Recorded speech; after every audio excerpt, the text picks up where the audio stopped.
Radio Tehran, শুরু হচ্ছে বিশ্ব সংবাদ।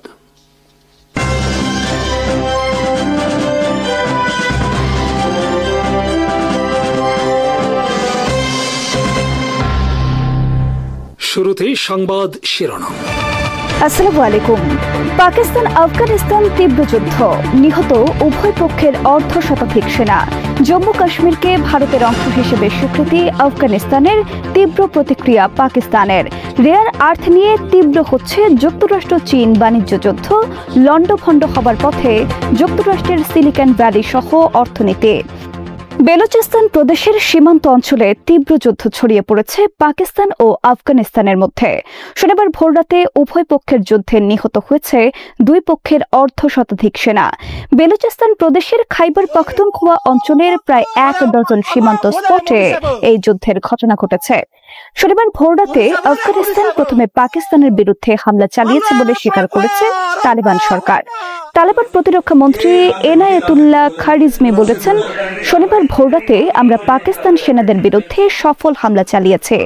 এটা হলো গত বৃহস্পতিবার পাকিস্তানের আফগানিস্তানে বিমান হামলার উপযুক্ত জবাব। পাকিস্তানে হামলার পর তালেবান মন্ত্রীর এই ধরনের দম্ভপূর্ণ ঘোষণায় উদ্বেগ প্রকাশ করেছে সৌদি আরব, কাতার ও ইরান। এসব দেশ উভয় পক্ষকে সংযত হবার আহ্বান জানিয়েছে। চলতি মাসে পাকিস্তান সৌদি আরব নিরাপত্তা চুক্তি করেছে। এই চুক্তিতে বলা হয়েছে, কোনো একটি দেশ যদি তৃতীয় কোনো দেশ দ্বারা আক্রান্ত হয় তবে তা উভয় দেশের ওপর আক্রমণ হিসেবে গণ্য হবে। এই চুক্তির পর শনিবার পাকিস্তানের ওপর হামলা চালালো তালেবান সরকার। পাকিস্তানের পক্ষ থেকে বলা হয়েছে, শনিবার শেষ রাতে তালেবানদের হামলার তাৎক্ষণিক জবাব দিয়েছে পাকিস্তান এবং ভবিষ্যতেও দেওয়া হবে।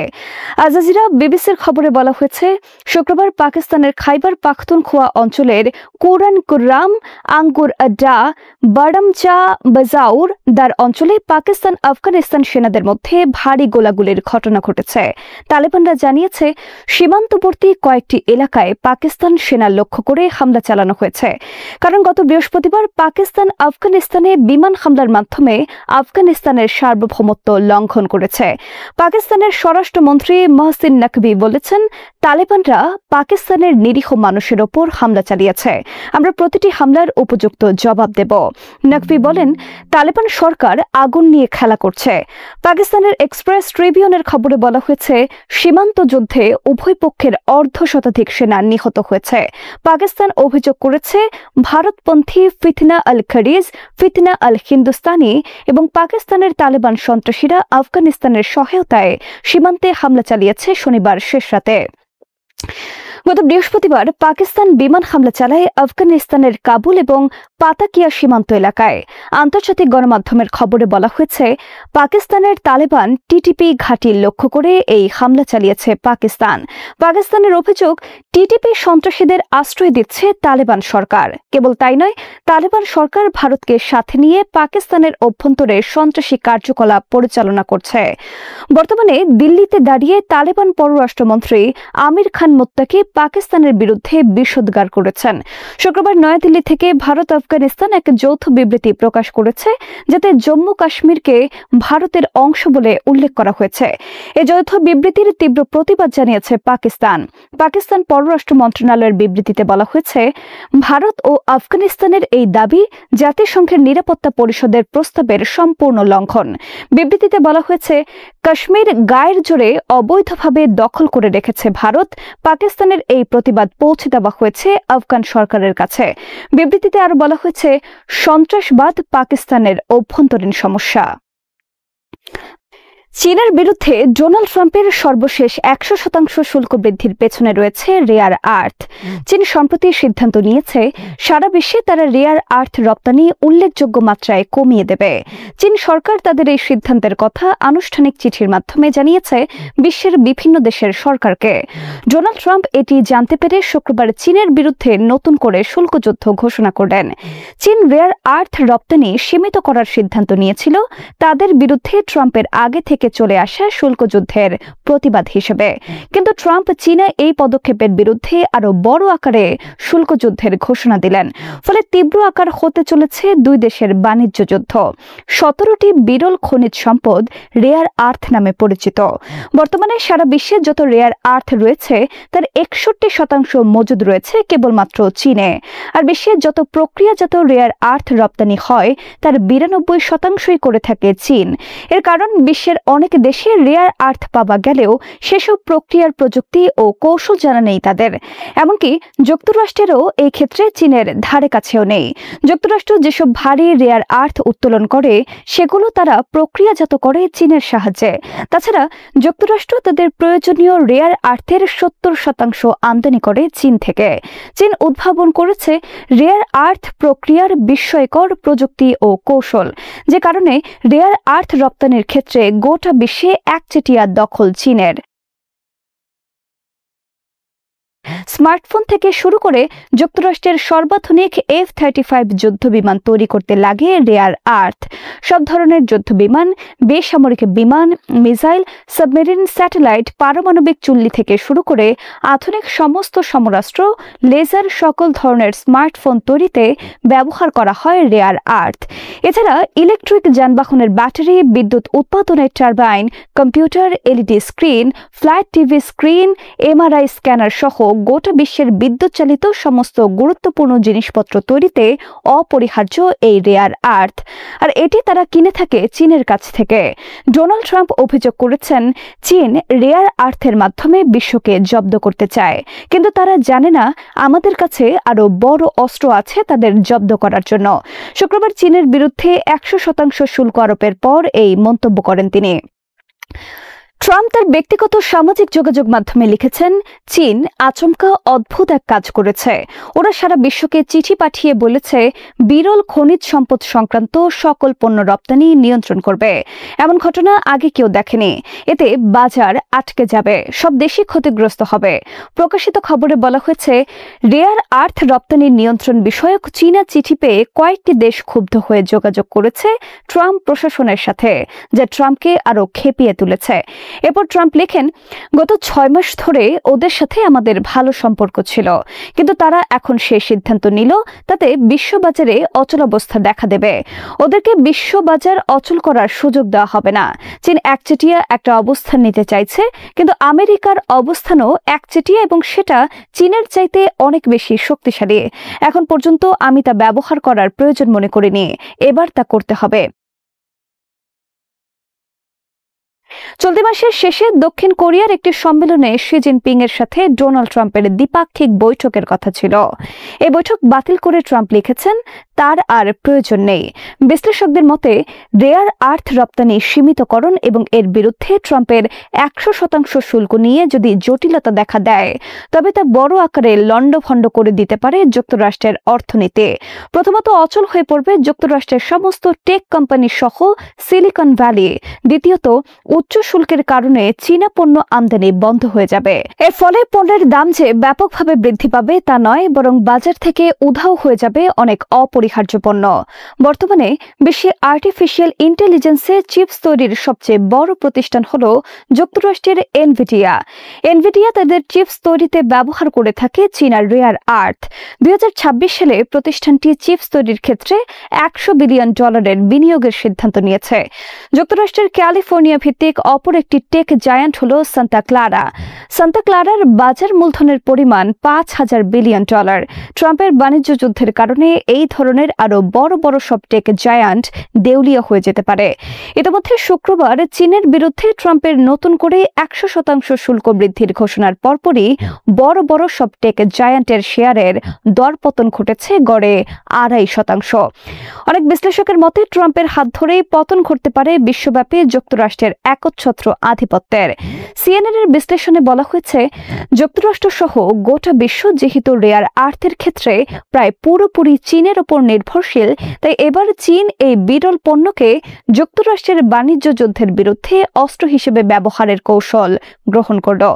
গত এপ্রিল থেকে চীনের বিরুদ্ধে যুক্তরাষ্ট্রের 30% শুল্ক কার্যকর করা হয়েছে। চীন যদি রেয়ার আর্থ রপ্তানি বিষয়ে বিধিনিষেধ তুলে না নেয় তাহলে যুক্তরাষ্ট্র আগামী 1 নভেম্বর থেকে চীন চীনা পণ্য আমদানির ওপর আরও 100% শুল্ক আরোপ করবে। যুক্তরাষ্ট্র হল চীনের সবচেয়ে বড় রপ্তানি বাজার। যুক্তরাষ্ট্র সারা বিশ্ব থেকে যত পণ্য আমদানি করে তার 30% বেশি আমদানি করে থাকে চীন থেকে। বছরে এর পরিমাণ $500 বিলিয়ন বেশি। গাজা উপত্যকার জন্য মার্কিন প্রেসিডেন্ট ডোনাল্ড ট্রাম্পের দেওয়া শান্তি পরিকল্পনায় হামাসের নিরস্ত্রীকরণের যে কথা রয়েছে তা অসম্ভব বলে সাফ জানিয়ে দিয়েছেন হামাসের এক সিনিয়র কর্মকর্তা। শনিবার এএফপিকে ওই কর্মকর্তা বলেন, প্রস্তাবিত অস্ত্র সমর্পণ অসম্ভব এবং বিষয়টি আলোচনারও অযোগ্য। ট্রাম্পের পরিকল্পনা অনুযায়ী হামাসের নিরস্ত্রীকরণের বিষয়টি যুদ্ধবিরতির দ্বিতীয় ধাপে সমাধান হবার কথা। এতে হামাসের অসম্মতির পর যুদ্ধবিরতির ভবিষ্যৎ কি হবে তা এখনো স্পষ্ট নয়। ট্রাম্পের 20 দফা পরিকল্পনা মতে হামাসের যেসব সদস্য অস্ত্র সমর্পণ করবেন তাদের জন্য সাধারণ ক্ষমা ঘোষণা করা হবে এবং তাদের গাজা ছাড়ার অনুমতি দেওয়া হবে। অস্ত্র সমর্পণে হামাসের অসম্মতির খবর এমন এক সময় এলো যখন ফিলিস্তিনি উপত্যকাটিতে যুদ্ধবিরতি চলছে এবং ফিলিস্তিনিরা গাজায় 2 বছরের যুদ্ধ শেষে নিজ বাড়িঘরে ফিরে যাচ্ছেন। গাজার সিভিল ডিফেন্স শনিবার জানিয়েছে, আগের দিন যুদ্ধবিরতি কার্যকর হবার পর থেকে 5 লাখেরও বেশি মানুষ গাজা সিটিতে ফিরে এসেছেন। গাজার সিভিল ডিফেন্সের মুখপাত্র মাহমুদ বাসাল বলেন, গতকাল থেকে 5 লাখেরও বেশি মানুষ গাজা সিটিতে ফিরেছেন। এদিকে গাজা যুদ্ধে নিহতের আসল সংখ্যা বের করতে উদ্ধার কাজ শুরু হয়েছে। ইসরায়েলি হামলার কারণে আগে উদ্ধার করা যায়নি এমন শত শত নতুন নিহত ব্যক্তির নাম তালিকায় যুক্ত করা হচ্ছে। গাজার স্বাস্থ্য মন্ত্রণালয় শনিবার জানিয়েছে, সর্বশেষ 24 ঘণ্টায় গাজার হাসপাতালগুলোতে 151 জনের লাশ গ্রহণ করা হয়েছে, যার মধ্যে ধ্বংসস্তূপের নিচ থেকে উদ্ধার করা হয়েছে 116টি লাশ। তাছাড়া 72 জনকে আহত অবস্থায় উদ্ধার করা হয়। মন্ত্রণালয়ের মতে 2023 সালের 7 অক্টোবর যুদ্ধ শুরু হবার পর থেকে মোট নিহতের সংখ্যা এখন 67,682-তে পৌঁছেছে। আহত হয়েছেন 1,70,033 জন। শনিবার গাজার সিভিল ডিফেন্সের মুখপাত্র জানান, 735 দিনের নিরলস যুদ্ধের পর গাজা উপত্যকায় নিখোঁজ ব্যক্তির সংখ্যা এখন 9,500। তবে আল মায়াদিন বিভিন্ন সূত্রের বরাতে নিখোঁজ ব্যক্তির সংখ্যা 20,000 বলে জানিয়েছে। আফগানিস্তানের 19টি সীমান্ত পোস্ট দখলের দাবি করেছে পাকিস্তান। শনিবার আফগান সেনাবাহিনীর সঙ্গে রাতভর সংঘাতে এই পোস্টগুলো দখলে এসেছে বলে জানিয়েছে পাকিস্তানের সেনাবাহিনী। পাকিস্তানি সেনা সূত্রের বরাতে দেশটির সংবাদ মাধ্যম জিও নিউজ জানিয়েছে, শনিবার রাতভর সংঘাতে পাকিস্তান সেনাবাহিনীর হামলার মুখে সীমান্তবর্তী আফগানিস্তানের ডুরান মেলা, তুর্ক মনজাই, শহীদান কুনার চাগাই সহ বিভিন্ন এলাকার 19টি পোস্ট থেকে পালিয়ে গেছেন আফগান সেনাবাহিনীর কর্মকর্তা ও সদস্যরা। সংঘাতের সময় এসব পোস্টে কয়েক ডজন আফগান সেনা নিহত এবং আহত হন বলে জানা গেছে। তাদেরকে ফেলে রেখেই কর্মকর্তা ও সদস্যরা পালিয়ে যান এমন দাবি করেছে পাকিস্তানের সেনাবাহিনী। পাকিস্তানি সংবাদ মাধ্যম ডন জানিয়েছে, পাকিস্তান ও আফগান তালেবান বাহিনীর মধ্যে শনিবার রাতে সীমান্ত জুড়ে ভয়াবহ সংঘর্ষের ঘটনা ঘটেছে। পাকিস্তানের স্বরাষ্ট্রমন্ত্রী মহসিন নকভি জানিয়েছেন, আফগান বাহিনীর উস্কানিমূলক হামলার জবাবে পাকিস্তান সেনাবাহিনী শক্ত প্রতিক্রিয়া জানিয়েছে। নিরাপত্তা সূত্রের বরাতে ডন জানিয়েছে, পাকিস্তানি বাহিনী আন্তর্জাতিক সীমান্তে আফগান বাহিনীর বেশ কয়েকটি পোস্টে হামলা চালিয়েছে। এতে আফগান পোস্ট ও সশস্ত্র গোষ্ঠীগুলোর গুরুতর ক্ষতি হয়েছে বলে দাবি তাদের। খবরে বলা হয়, হামলায় আর্টিলারি ট্যাঙ্ক, হালকা ও ভারী অস্ত্র ব্যবহার করা হয়। আফগান বাহিনী খাইবার পাখতুনখোয়ার আঙ্কুরাড্রা, বাজাউর, কুররাম, দীর, চিত্রাল এবং বেলুচিস্তানের বারামচায় পাকিস্তানি পোস্টে গুলি চালায়। কাবুল কর্তৃপক্ষের অভিযোগ, পাকিস্তান গত সপ্তাহে রাজধানী কাবুলে বিমান হামলা চালায়। এর জবাবেই সীমান্তে লড়াই শুরু হয়েছে বলে দাবি করেছে তালেবান সীমান্ত বাহিনী। তালেবান কর্মকর্তারা কুনার, নানগারহার, পাকতিকা, খোস্ত ও হেলমান্ড প্রদেশ থেকে সংঘর্ষের খবর নিশ্চিত করেছেন। ইসলামাবাদ যদিও বিমান হামলার কথা অস্বীকার করেছে, তবে কাবুলকে সতর্ক করে বলেছে, তেহরিক-ই-তালেবান পাকিস্তান বা টিটিপিকে আফগানিস্তানের মাটিতে আশ্রয় দেওয়া বন্ধ করতে হবে। এদিকে পাকিস্তানের নিরাপত্তা বাহিনী জানিয়েছে, একাধিক আফগান সেনা নিহত হয়েছেন এবং তালেবান যোদ্ধারা পিছু হটতে বাধ্য হয়েছেন। তারা আরো বলেছেন, দায়েশ ও খারেজি গোষ্ঠীর ঘাঁটিগুলো, যেগুলো আফগান অন্তর্বর্তী সরকারের ছত্রছায়ায় চলছে, সেখানে আর্টিলারি, ট্যাঙ্ক, ড্রোন ও বিমান দিয়ে হামলা চালানো হচ্ছে। এদিকে আফগানিস্তান পাকিস্তান উভয় পক্ষকে সংযম দেখানোর আহ্বান জানিয়েছে কাতার, ইরান, সৌদি আরবের মতো প্রতিবেশী দেশগুলো। ইরানের পররাষ্ট্রমন্ত্রী আব্বাস আরাকচি তার দুই প্রতিবেশী দেশকে সংযম অনুশীলন করার আহ্বান জানিয়েছেন। কাতার উদ্বেগ প্রকাশ করে বলেছে, এই উত্তেজনা এই অঞ্চলের নিরাপত্তা ও স্থিতিশীলতার ওপর প্রভাব ফেলতে পারে। সৌদি পররাষ্ট্র মন্ত্রণালয় বলেছে, রিয়াদ সংযম, উত্তেজনা পরিহার এবং সংলাপ ও প্রজ্ঞাকে আলিঙ্গন করে উত্তেজনা হ্রাস এবং এই অঞ্চলে নিরাপত্তা ও স্থিতিশীলতা বজায় রাখার আহ্বান জানাচ্ছে। ইয়েমেনের আনসারুল্লাহ আন্দোলনের নেতা আব্দুল মালিক আল হুথি ইসরায়েলে হামলা এবং লোহিত সাগর ও এডেন উপসাগরে ইসরায়েল সংশ্লিষ্ট বাণিজ্যিক জাহাজগুলোর বিরুদ্ধে অভিযান বন্ধ করার নির্দেশ দিয়েছেন।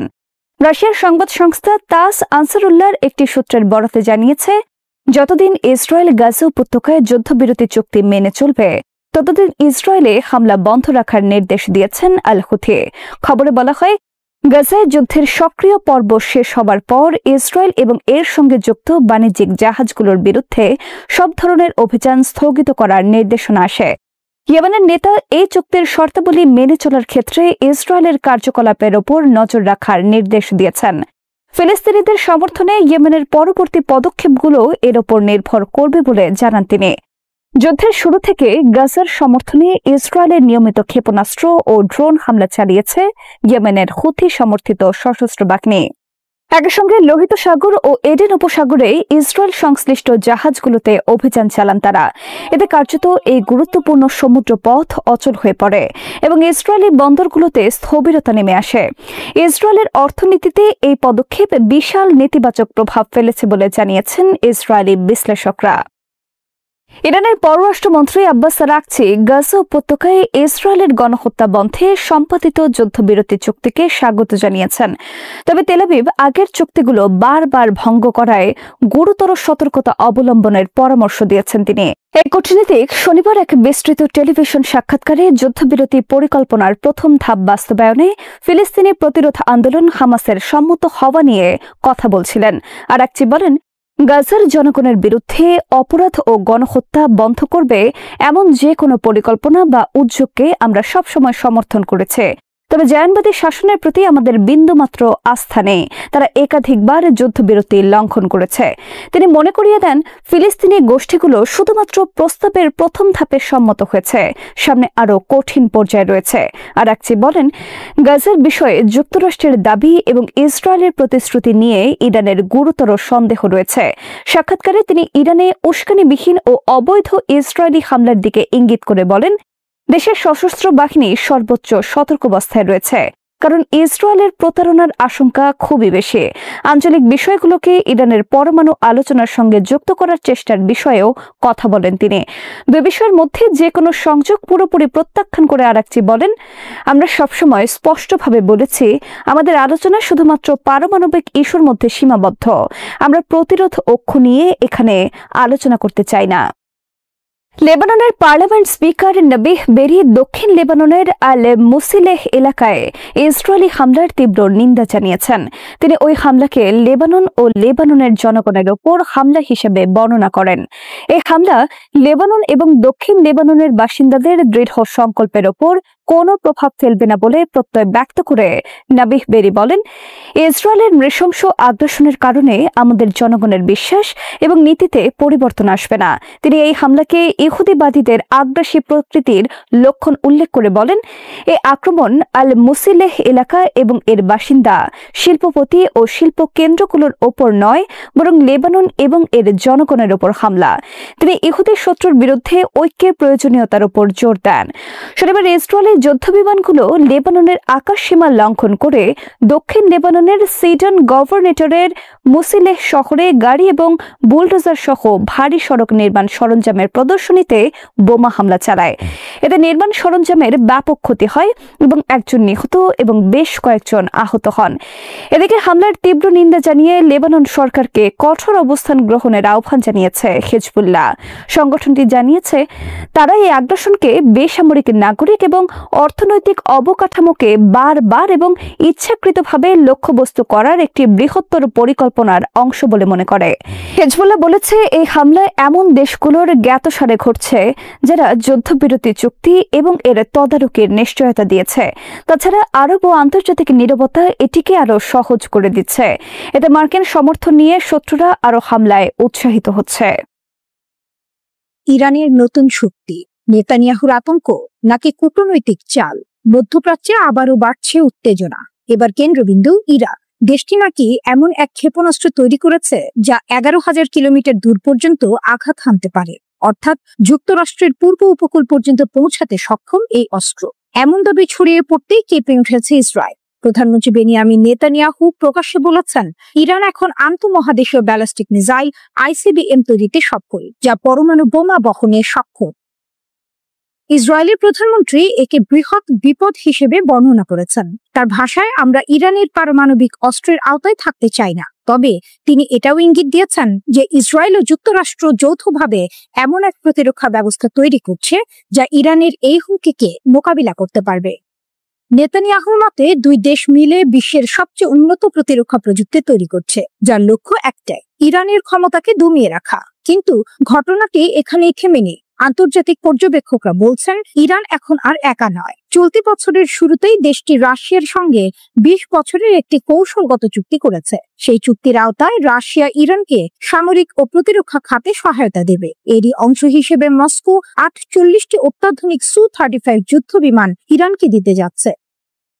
এই যুদ্ধ বিমানগুলো রাশিয়ার সবচেয়ে শক্তিশালীগুলোর মধ্যে একটি। Su-35 বিমানটি একসঙ্গে 4টি শত্রু লক্ষ্যবস্তুতে আঘাত হানতে পারে। 350 কিলোমিটার দূর থেকে শত্রুর যুদ্ধ বিমান শনাক্ত করার সক্ষমতা রয়েছে এতে। উন্নত রাডার ও ইলেকট্রনিক প্রতিরক্ষা ব্যবস্থার কারণে এটি আকাশ যুদ্ধে এক ধরনের মারাত্মক খেলোয়াড় হিসেবে বিবেচিত। বিশ্লেষকদের মতে, এই 48টি যুদ্ধ বিমান ইরানের সামরিক বহরে যুক্ত হলে দেশটি সহজেই 2টি পূর্ণাঙ্গ আকাশ প্রতিরক্ষা স্কোয়াড্রন গঠন করতে পারবে। এতে মধ্যপ্রাচ্যের সামরিক ভারসাম্য পাল্টে যেতে পারে। অন্যদিকে ইরানও থেমে নেই। আয়াতুল্লাহ আলী খামেনির নির্দেশে দেশটির সামরিক বাহিনীকে দ্রুত আধুনিকীকরণ করা হচ্ছে। ক্ষেপণাস্ত্র প্রযুক্তি, ড্রোন, রাডার এবং সাইবার প্রতিরক্ষায় ইরান এখন মধ্যপ্রাচ্যের অন্যতম শক্তিধর দেশ। অনেকেই বলছেন, এটি বৃহৎ প্রতিশোধের প্রস্তুতি। গত এক দশকে ইরান যে সামরিক সক্ষমতা গড়ে তুলেছে তা এখন ইসরায়েল ও যুক্তরাষ্ট্রের জন্য এক স্থায়ী মাথা ব্যথা। তবে প্রশ্ন থেকে যাচ্ছে, ইরান কি সত্যিই যুক্তরাষ্ট্রকে টার্গেট করতে চায়, নাকি এটি কেবল এক ধরনের কূটনৈতিক বার্তা? অনেক বিশ্লেষকের মতে, ইরানের এই ঘোষণা মূলত শক্তি প্রদর্শনের অংশ, যাতে পশ্চিমা দেশগুলো আলোচনার টেবিলে ইরানকে গুরুত্ব দেয়। যাই হোক, দৃশ্যপট এখন স্পষ্ট। ইরান মধ্যপ্রাচ্যের নতুন এক সামরিক শক্তি হিসেবে উঠে আসছে। ইসরায়েল ও যুক্তরাষ্ট্র চেষ্টা করছে তাকে ঠেকাতে, কিন্তু তেহরান প্রতিদিন নতুন অস্ত্র, নতুন চুক্তি ও নতুন আত্মবিশ্বাস নিয়ে এগিয়ে যাচ্ছে। বার্তা পুতিনের হাতে, ইরানের কাছে শান্তির সংকেত পাঠালো ইসরায়েল। মধ্যপ্রাচ্যে যুদ্ধের ধোঁয়া এখনো মিলিয়ে যায়নি, কিন্তু তেল আবিবের দিক থেকে আসছে এক নতুন বার্তা। ইসরায়েল আর ইরানের সঙ্গে কোনো সংঘাত চায় না। এমন বার্তায় পৌঁছে দিতে রুশ প্রেসিডেন্ট ভ্লাদিমির পুতিনের দ্বারস্থ হয়েছে ইসরায়েল। তাজিকিস্তানের রাজধানী দুশানবেতে সেন্ট্রাল এশিয়া রাশিয়া সম্মেলনে পুতিন নিজেই জানিয়েছেন এই তথ্য। তিনি বলেন, ইসরায়েলি নেতৃত্ব আমাকে অনুরোধ করেছে যেন আমি আমাদের ইরানি বন্ধুদের জানাই, ইসরায়েল আর কোনো সংঘাতে জড়াতে চায় না এবং সমাধানের পথে এগোতে চায়। যুদ্ধের আগুনে জ্বলেছিল অঞ্চল। মাত্র 3 মাস আগেই গত জুনে ইসরায়েলের আকস্মিক বিমান হামলায় ইরান ইসরায়েল উত্তেজনা চরমে ওঠে। 13 জুন শুরু হওয়া সংঘাত টানা 12 দিন স্থায়ী হয়। ইরানের শীর্ষ সামরিক কর্মকর্তা, বিজ্ঞানী এবং শত শত বেসামরিক নাগরিক নিহত হন ইসরায়েলি আক্রমণে। এই হামলায় মার্কিন যুক্তরাষ্ট্র যুক্ত হয়। আন্তর্জাতিক আইন উপেক্ষা করে ইরানের 3টি পারমাণবিক স্থাপনায় বোমা ফেলে, কিন্তু তারপরেই পরিস্থিতি ঘুরে যায়। ইরানের পাল্টা আঘাতে ইসরায়েলকে বাধ্য হতে হয় একতরফা যুদ্ধবিরতি ঘোষণায়। ইরানকে ঠেকানো যায়নি, এখন শান্তির চেষ্টা। এই যুদ্ধের ফলেই ইরানের সামরিক ও কূটনৈতিক শক্তির নতুন বার্তা পৌঁছায় বিশ্বে। ইরানের ব্যালিস্টিক ক্ষেপণাস্ত্র হামলা শুধু ইসরায়েলের ঘাঁটি নয়, মার্কিন ঘাঁটিগুলোকেও টার্গেট করে। বিশ্লেষকেরা বলছেন, এটাই ছিল ইরানের শক্তি প্রদর্শনের মুহূর্ত। যা ইসরায়েল ও পশ্চিমা জোটকে সতর্ক করেছে। রাশিয়ার সঙ্গে ঘনিষ্ঠ সম্পর্ক থাকা ইরান এখন কেবল মধ্যপ্রাচ্যের নয়, মস্কো, বেইজিং, তেহরান অক্ষের এক গুরুত্বপূর্ণ সদস্য। ফলে পুতিনের মাধ্যমে বার্তা পাঠানো ইসরায়েলের জন্য এক ধরনের কূটনৈতিক স্বীকারোক্তি বলেই দেখা হচ্ছে। একজন রুশ বিশ্লেষক বিবিসিকে বলেন, ইসরায়েল বুঝেছে ইরানের সঙ্গে সরাসরি সংঘাত মানে আঞ্চলিক আগুন জ্বালানো, তাই তারা এখন রাশিয়ার মাধ্যমে শান্তির পথ খুঁজছে। পুতিনের কূটনৈতিক বার্তা। পুতিন বলেন, আমরা ইসরায়েলের সঙ্গে আস্থার ভিত্তিতে কথা বলি। তারা আমাদের অনুরোধ করেছে আমরা যেন ইরানকে জানাই তারা কূটনৈতিকভাবে বিষয়টি সমাধান করতে চায়। তিনি আরো যোগ করেন, ইরানের পারমাণবিক কর্মসূচি নিয়ে উদ্বেগের সমাধান সম্ভব কেবল কূটনীতির মাধ্যমে, এর বিকল্প কিছু নেই। রুশ প্রেসিডেন্ট জানান, ইরান ইতিমধ্যে আন্তর্জাতিক পরমাণু সংস্থা IAEA এর সঙ্গে সহযোগিতা বাড়াতে আগ্রহ দেখিয়েছে। মস্কো সম্প্রতি IAEA প্রধান রাফাল গ্রসিকে আতিথ্য দিয়েছে, যেখানে ইরানও সমাধানমুখী মনোভাব প্রকাশ করেছে। ইরানের অবস্থান অটল। তেহরান স্পষ্ট জানিয়ে দিয়েছে তাদের পারমাণবিক কর্মসূচি সম্পূর্ণ শান্তিপূর্ণ। ইরানের মতে সাম্প্রতিক উত্তেজনার কারণ হল মার্কিন ও ইউরোপীয় দেশগুলোর প্রতিশ্রুতি ভঙ্গ ও বেআইনি পদক্ষেপ। ইরানের পররাষ্ট্র মন্ত্রণালয়ের এক মুখপাত্র বলেন, আমরা সংঘাত চাই না, কিন্তু প্রতিরোধে প্রস্তুত। আমাদের নিরাপত্তা নিয়ে কোনো আপোষ হবে না। ইসরায়েলের শান্তি বার্তা নিঃসন্দেহে বড় খবর, কিন্তু প্রশ্ন একটাই, এই শান্তি কতটা আন্তরিক? কারণ মাত্র কয়েক মাস আগে ইসরায়েল ইরানের বিজ্ঞানীদের হত্যা করেছিল, পারমাণবিক স্থাপনায় হামলা চালিয়েছিল। এখন হঠাৎ শান্তি বার্তা। এ কি নতুন কূটনৈতিক খেলা, নাকি সত্যি যুদ্ধের ক্লান্তি থেকে জেগে ওঠা নতুন বাস্তবতা? যেদিকেই হোক, একথা নিশ্চিত, ইরানের শক্তি আজ এমন এক জায়গায় পৌঁছেছে যেখানে তেল আবিবকেও এখন শান্তির ভাষায় কথা বলতে হচ্ছে। ইরানি ক্ষেপণাস্ত্র পাল্লা থেকে সব সীমা তুলে নিলেন খামেনি। তেহরানের সিদ্ধান্তে কাঁপছে ইসরায়েল। ইরান আবারও দেখিয়ে দিল তাদের প্রতিরক্ষার সিদ্ধান্তে কারো হাত নেই। দেশের সর্বোচ্চ নেতা আয়াতুল্লাহ আলী খামেনি নাকি তুলে নিয়েছেন ক্ষেপণাস্ত্র কর্মসূচির সব সীমাবদ্ধতা, এমন দাবি উঠে এসেছে ইরানের সংসদের ভেতর থেকেই। আন্তর্জাতিক সংবাদ মাধ্যম ইরান ইন্টারন্যাশনাল জানিয়েছে, ইরানের সংসদের জাতীয় নিরাপত্তা কমিটির সদস্য আহমেদ বকশায়েক আর স্থানীয় এক সংবাদ মাধ্যমে বলেছেন, ইরান তার ক্ষেপণাস্ত্র কর্মসূচি উন্নত করেছে এবং যতটা প্রয়োজন মনে করবে ততটাই উন্নত করবে। তার দাবি অনুযায়ী আগে খামেনি ক্ষেপণাস্ত্রের পাল্লা 2200 কিলোমিটার পর্যন্ত সীমিত রাখার নির্দেশ দিয়েছিলেন, কিন্তু এখন সেই সীমা তুলে নেওয়া হয়েছে। এর মানে ইরানের ক্ষেপণাস্ত্র এখন শুধু মধ্যপ্রাচ্য নয়, ইউরোপের দিকেও তা করে থাকতে পারে।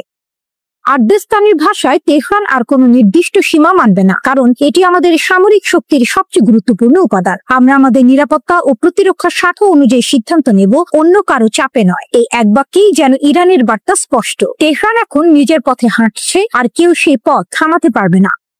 তবে বিষয়টি এখনো আনুষ্ঠানিকভাবে নিশ্চিত করেনি তেহরান, কিন্তু রাজনৈতিক বিশ্লেষকরা বলছেন, যদি এই সিদ্ধান্ত সত্য হয় তবে এটি ইরানের প্রতিরক্ষা নীতিকে এক ঐতিহাসিক পরিবর্তনের সূচনা।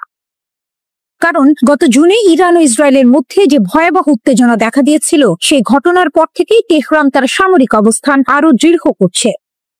ইরানের সেনাবাহিনী ইতিমধ্যেই ঘোষণা দিয়েছে তারা যে কোনো হুমকির জবাব দিতে প্রস্তুত। বিশ্লেষকরা মনে করছেন, খামেনির এই সিদ্ধান্ত শুধু প্রতিরক্ষা নয়, বরং এক ধরনের কূটনৈতিক বার্তাও বটে। এটি যেন আমেরিকা ও ইসরায়েলকে বলে দিচ্ছে, আমরা থামবো না, আমাদের আকাশের সীমা এখন পৃথিবীর গণ্ডিও ছুঁবে।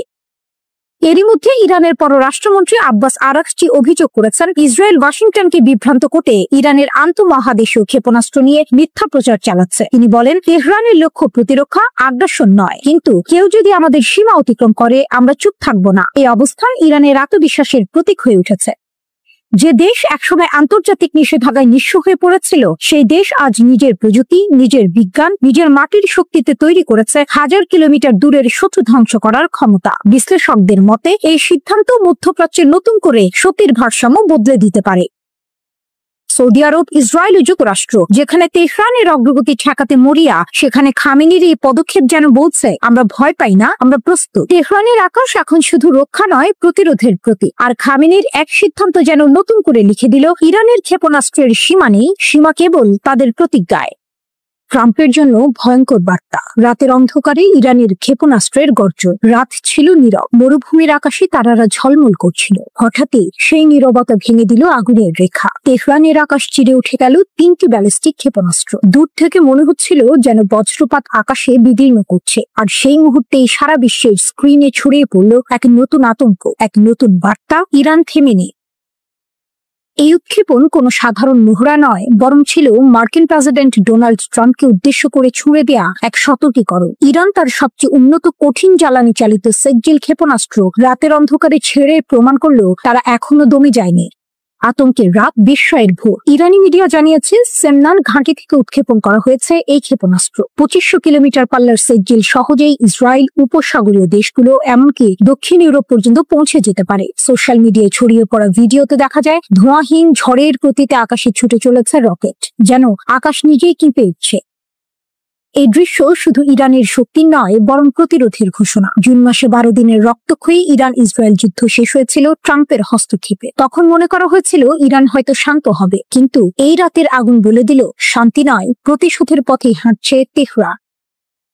ট্রাম্পের হুমকি বনাম ইরানের উত্তর। ট্রাম্প বারবার ইরানকে পারমাণবিক কর্মসূচি সীমিত করতে বলেছেন, কিন্তু ইরান সোজা সাপটা জানিয়ে দিয়েছে তাদের ভূখণ্ড রক্ষার জন্য তারা কারো অনুমতি নেবে না। মার্কিন যুক্তরাষ্ট্র এবং ইসরায়েল একসঙ্গে 3টি পারমাণবিক স্থাপনায় হামলা চালানোর পর থেকেই আলোচনার টেবিল অচল। এখন ইরান ক্ষেপণাস্ত্র উড়িয়ে যেন বলল আলোচনার নয়, প্রতিরোধের সময় এসেছে। ইরানের পররাষ্ট্র মন্ত্রণালয়ের ভাষায়, আমরা বিদেশি আগ্রাসন প্রতিহত করব, নিজেদের কৌশলগত স্বাধীনতা রক্ষা করব। এই বক্তব্যে প্রতিধ্বনিত হলো সেই ক্ষেপণাস্ত্রের গর্জন। স্ন্যাপব্যাকের ছায়া, তবুও দৃঢ় ইরান। জাতিসংঘ ইতিমধ্যে ইরানের উপর থেকে নিষেধাজ্ঞা প্রত্যাহারের প্রস্তাব নাকচ করেছে, আর মাত্র কয়েকদিনের মধ্যে 28 সেপ্টেম্বর আবার চালু হবে পুরনো সেই স্ন্যাপব্যাক নিষেধাজ্ঞা। যুক্তরাজ্য, ফ্রান্স, জার্মানি বলছে ইরান ইউরেনিয়াম মজুদ বাড়িয়ে চুক্তি ভঙ্গ করেছে, কিন্তু তেহরান পাল্টা জানায় তারা এখনো মূল চুক্তির প্রতি প্রতিশ্রুতিবদ্ধ। কিন্তু প্রশ্ন উঠছে, যে দেশ রাতের অন্ধকারে আকাশ কাঁপিয়ে সেকজিল ক্ষেপণাস্ত্র ছুঁড়তে পারে, তাকে কি সত্যিই থামানো যাবে নিষেধাজ্ঞার কাগজে শৃঙ্খলে? ইরান এই পরীক্ষার বিষয়ে মুখ খোলেনি, যেন অন্ধকারের ভেতর লুকিয়ে রেখেছে আসল কৌশল। কিন্তু বাস্তবে সেটি তাদের সবচেয়ে বড় বার্তা। নীরবতা মানে দুর্বলতা নয়, বরং সেটা এক অদৃশ্য হুঙ্কার। বিশ্ব আজ বুঝতে পারছে ইরান শুধু প্রতিরোধ করছে না, বরং যুদ্ধক্ষেত্রের নিয়ম নতুন করে লিখছে। ট্রাম্প যেখানে নিষেধাজ্ঞার শিকল পরাতে চাইছেন, তেহরান সেখানে আকাশে আগুন ছুঁড়ে দেখাচ্ছে তাদের থামানো সহজ নয়। শ্রোতা বন্ধুরা, বিশ্ব সংবাদে এই ছিল আমাদের সর্বশেষ আয়োজন। সঙ্গে থাকার জন্য আপনাদের সবাইকে অসংখ্য ধন্যবাদ।